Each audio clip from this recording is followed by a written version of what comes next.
اعوذ باللہ من الشیطان الرجیم، بسم اللہ الرحمن الرحیم۔ معزز ناظرین سامعین، السلام علیکم۔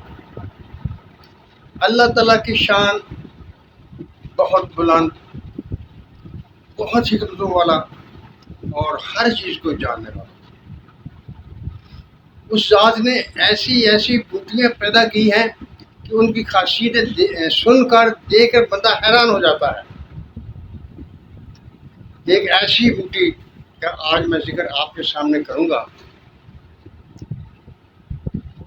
ہم لوگوں کو اکثر کھیتوں میں دیہاتوں میں کام کرتے ہوئے کانٹے وغیرہ چبھ جاتے ہیں اور پھر ان کا نکالنا مشکل ہو جاتا ہے، ان میں پیپ پڑ جاتی ہے، ڈاکٹروں کے پاس جانا پڑتا ہے۔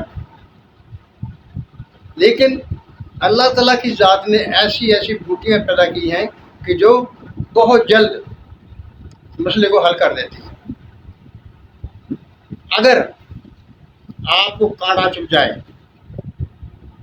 اور وہ نہ نکلے یا وہ گہرا چلا جائے، جس کے لیے ڈاکٹر لوگ کہیں کہ آپ کا آپریشن کرنا پڑے گا، تو پھر یہ کانٹا نکلے گا۔ معزز سامعین، ڈرنے کی بات نہیں ہے۔ میں آپ کے سامنے ایک بوٹی کا ذکر کر رہا ہوں، آپ کو بتاؤں گا اگر ایسا کوئی معاملہ ہو جائے تو آپ اس بوٹی کو لے آئیں، تلاش کریں، مل جائے گی۔ اگر وہ تازہ مل جائے تو آپ بھی فابہا، اگر تازہ نہیں ملتی تو آپ کو 700 سے مل جائے گی، اسے لے آئیں گے اور اسے پیسیں گے، بریک پیسیں گے اور پانی کی مدد سے اس کی ٹکیا بنا لیں گے اور ٹکیا کو اس کانٹے کے اوپر لا کر باندھ دیں گے تو وہ کانٹا خود بخود انشاءاللہ تعالیٰ ایک دو دفعہ باندھنے سے کانٹا نکل جائے گا۔ وہ کون سی بوٹی ہے؟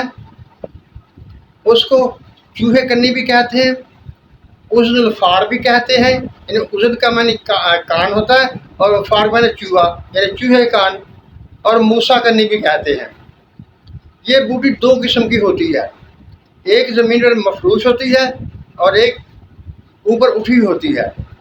جو بوٹی مفروش ہوتی ہے اس کا بوٹا ذرا تھوڑا سا زیادہ بڑھ جاتا ہے، زیادہ جگہ گھیر لیتی ہے اور اس کو نیلے رنگ کے پھول لگتے ہیں، اور جو کھڑی بوٹی ہوتی ہے اس میں سفید رنگ کے پھول لگتے ہیں۔ اس کی 4-5 شاخیں ہوتی ہیں۔ کھڑی بوٹی جو ہوتی ہے وہ ایک بالش کے برابر اونچی ہوتی ہے اور اوپر سے ٹہنی جھکی ہوتی ہے۔ جہاں سے ٹہنی جھکتی ہے وہاں سے اس پر پھول لگنا شروع ہو جاتے ہیں اور اس کے پھول سپیکر کے ہارن کی طرح ہوتے ہیں، وہ جو اوپر کو منہ کیے ہوتے ہیں۔ اور جو مفروش بوٹی ہوتی ہے اس کا تقریباً وہ بالش سے زیادہ دائرے میں جگہ گھیر لیتی ہے اور اس کے نیلے پھول ہوتے ہیں اور اس کے پتوں پر روئیں سے لگے ہوتے ہیں، سفید رنگ کے روئیں لگے ہوتے ہیں۔ جو کھڑی بوٹی ہوتی ہے اس کے پتوں پر بھی سفید رنگ کے روئیں ہوتے ہیں۔ اگر آپ کو تازے مل جائے تو تازے لے لیں گے، اور اس کا موسم عموماً ہوتا ہے جب چنے پکنے کے قریب ہوتے ہیں، گندم پکنے کے قریب ہوتی ہے، تو اس وقت یہ بوٹی کافی مقدار میں مل جاتی ہے، اس کو اکٹھا کیا جا سکتا ہے۔ اگر نہ ملے یا بوٹی کا موسم نہ ہو تو پنسار سول سے اسے چوہے کرنی کہیں گے جا کے پنساری کو، تو وہ آپ کو دے دے گا۔ عزد الفار کہیں تب بھی دے دے گا، موسیٰ کرنی کہیں گے تب بھی دے دے گا، وہ بوٹی آپ کو دے دے گا۔ اگر خشک ملے تو آپ نے پانی کی مدد سے اس کا پیسٹ بنا لینا ہے اور جہاں کانٹا چبھا ہے اس کا رگ پر آپ باندھ دیں گے۔ اگر تازہ ملے تو پھر اس کو پانی ملانے کی ضرورت نہیں ہے، پھر ویسے ہی آپ اس کو جب رگڑیں گے تو اس کا نقطہ سا بن جائے گا، اس کو کانٹے کے اوپر رکھ کر آپ باندھ دیں گے اور وہ کانٹا خود بخود باہر نکل آئے گا۔ یعنی اگر آپ ایک دفعہ باندھ دیں گے تو دیکھیں گے کانٹا کا سرا اوپر آیا ہے کہ نہیں آیا۔ اگر آ گیا اوپر باہر تو آپ چپٹی وغیرہ سے پکڑ کر اسے کھینچ کے باہر نکال دیں گے، نہیں تو دوسرے دن پھر اس کو اوپر باندھ دیں تو کانٹا اوپر نکل آئے گا اور آپ کو آپریشن نہیں کرانا پڑے گا اور تکلیف بھی نہیں ہوگی، آپ کو آسانی سے وہ کانٹا نکل آئے گا۔ معزز ناظرین سامعین، اس کے بعد ایک اور بوٹی کا میں ذکر آپ کے سامنے کروں گا جو کل والی ویڈیو میں ہوگا۔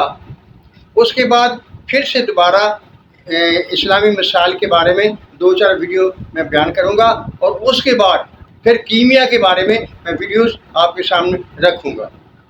بہتر یہ ہے کہ آپ ایسا کیجئے کہ میرے چینل تفہیم ہدایت کو سبسکرائب کر لیجئے اور اسے لائک بھی کیا کیجیے، گھنٹی کو بھی دبا دیجیے تاکہ ہر نئی آنے والی ویڈیو جو ہے وہ آپ تک پہنچ سکے، اس کا نوٹیفیکیشن آپ تک پہنچ سکے اور آپ مس نہ کر سکیں۔